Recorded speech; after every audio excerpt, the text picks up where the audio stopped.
agisigura tukacumva ngo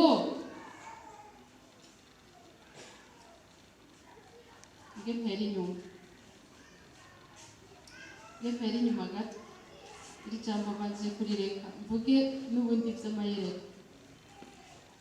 Mwebwe murabona hajya ahantu bugurura ku muduga canke ku moto n'urufunguruzo kugira bashiremo ibitoro,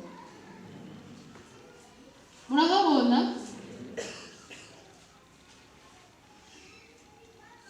Hariho abantu bagomba kumva icyo Imana ishaka kuvuga, ariko hariho n'abandi baza kubyumva mpejeje kuvuga ibi. Kajya akantu ubona bugurura ku moto canke ku muduga kugira bashiremo ibitoro, kajya akadirisha nyene, kajya akazingi murakabona n'urufunguruzo. Hari ngaha, hari muhira urufunguruzo rwariko rurugurura hajya ahantu, mugabo hajya ahantu kujya kijya cose rijya gufure cyangwa ujya muryango wari mu matwi mu gutwi. Igikomeye rero ni siporo yuko Imana yuguruye amatwi yacu kugira ngo amavuta y'Imana atuzeko.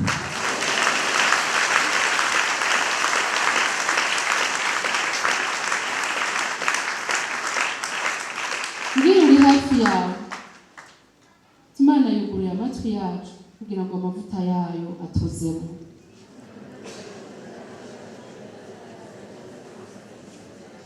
Ndavyatuye mu izina rya Yesu.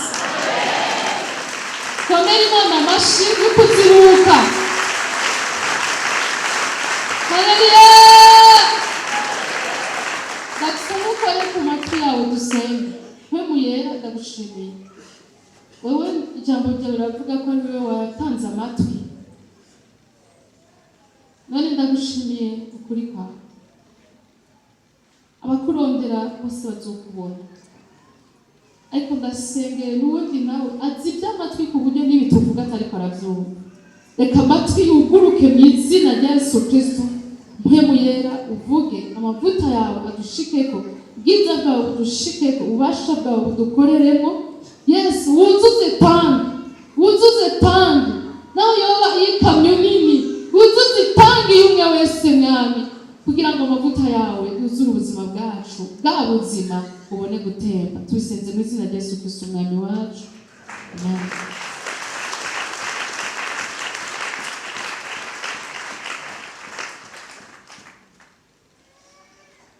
Imbere yo ngaho hari ikindi nari nabanje kubona. Nabonye umunywa w'amazi, sinari nkanura, nabonye umunywa w'amazi. Ikintu gikomeye ni insiguro yawo, ni ibintu bibiri: kugabishwa n'imbabazi. Kugabishwa n'imbabazi.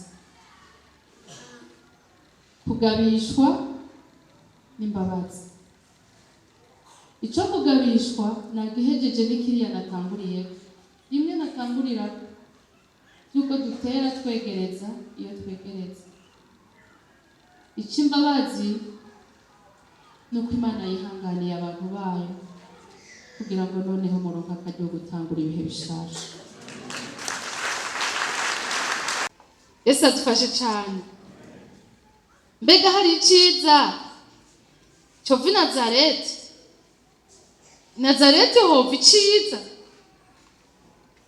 Ategerezwa ko igituma Yesu yamubwiye ko ari umwisirayeli w'ukuri, yari umuntu abibona ko bari indigne, avyemera ko n'abanyabyaha batabereye kugirirwa ibyiza.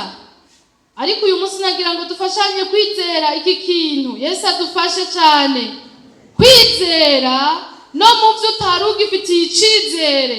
Hajya nyene kabaye aho wahebuye, wizera ibitangaza by'Imana. Namba wabyumvise ubyakira. Rero abantu benshi bafise ahantu bahebuye, bafise ibintu bahebuye ko atacovamwo, bafise ibintu bahebuye ko ataco bakigihinduka, bafise ibintu bahebuye.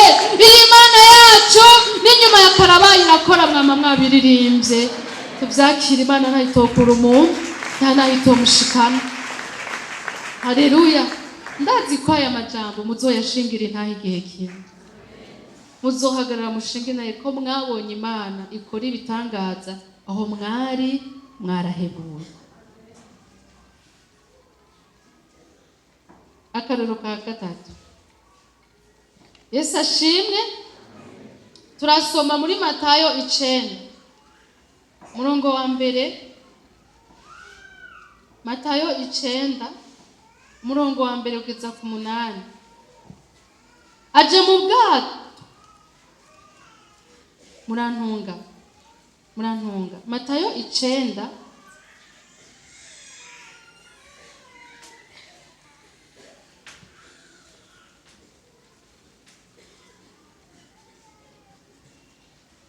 ego ni sawa, nanigeze ngo ndihenze. Aje mu bwato arajabuka ashika mu gisagara ciwabo, bamuzanira ikimuga bagiteruye mu nderuzo. Yesu abonye ukwizera kwabo abwira ico kimuga ati, humura mwana wanje, ibyaha byawe urabihariwe. Bamwe mu banyabwenge b'ivyanditswe baribwira bati, uyo ararogose.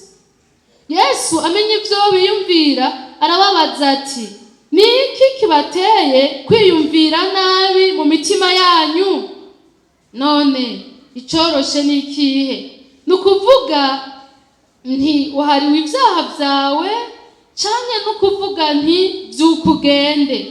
Ariko kugira ngo mumenye yuko umwana w'umuntu afise ububasha mw'isi bwo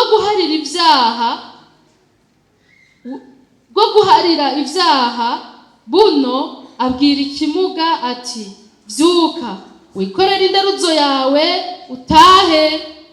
Aravyuka arataha. Iryungane n'irigufa ariko rirakomeye, rivuga ngo aravyuka arataha. Ishengero ribibonye riratinya, rihimbaza Imana ivyabaye. Rihimbaza Imana yahaye abantu ububasha bene ubwo. Imana ihabwa icubahiro cyane. Haleluya, haleluya. No hano hari ikintu gitangaje cabaye, ariko kutizera kw'abantu turiko turanigana nako kwarigaragaje nako nyene. Yesu yahariye umuntu, abantu nabo bati, mbega mw'isi vyoshoboka ku wundi ngo urahariwe ibyaha? Vyoshoboka mw'isi? Ariko dufise Imana ikoresha n'ibiti n'amabuye, dufise Imana ikoresha umuravyo n'umuriro, Imana ikoresha amazi n'umuyaga. Iyo Mana ikoresha ivyo bitagira ubwenge ntiyoreka gukoresha umwana w'umuntu. Imana ihabwa icubahiro cyane. Haleluya. Nimumwumvire tuvyakire kuko nawe uri umwana w'umuntu. Amen. Nawe uri umwana w'umuntu. Yesu yari mw'isi nk'Imana yigize umuntu. Aba bantu bavuze ngo ararogose, ntibavyumva ko Imana yoshobora kuza mw'isi ngo yigire umuntu. Aho ni ukwizera Kristo kugariye. Aho ni ukugariye. Udashoboye kuvyizera ivyo ntiyizera n'Imana ububasha bwayo. Imana ifise ububasha burengeye kuba Imana iri mw'ijuru. Isi yaremwe nayo ikayiremeramwo abantu. Umunsi umwe yaravyariyemwo umuntu, uwo muntu irazimubamwo, iba Imana igendera mw'isi. Ivyo utegerezwa kuvyizera kugira ngo ukizwe. Imana ihabwe icubahiro cane. Dutegerezwa kuvyizera yuko Imana yakoze igitangaza. Mu kuvugisha Yesaya yavuze ngo izokora igitangaza batoruha bemera. Batoruha bemera ngo kuko umugore ngo azovyara umwana w'umuhungu amwiteye Emanueli.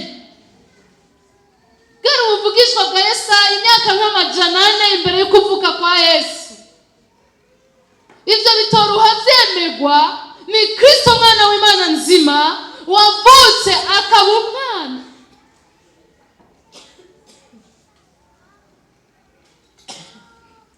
Murantunga? Akaba umwana akaba n'Imana. Haleluya. Rero hano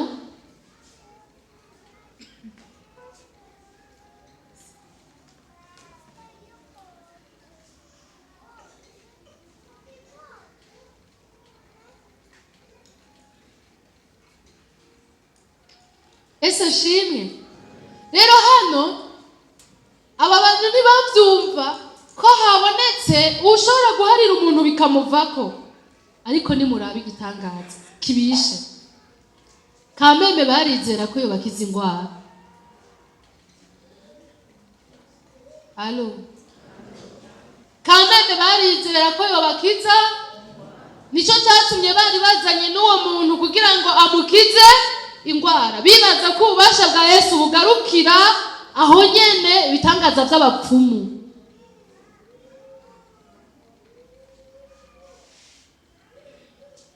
N'imiti bagirira massage uku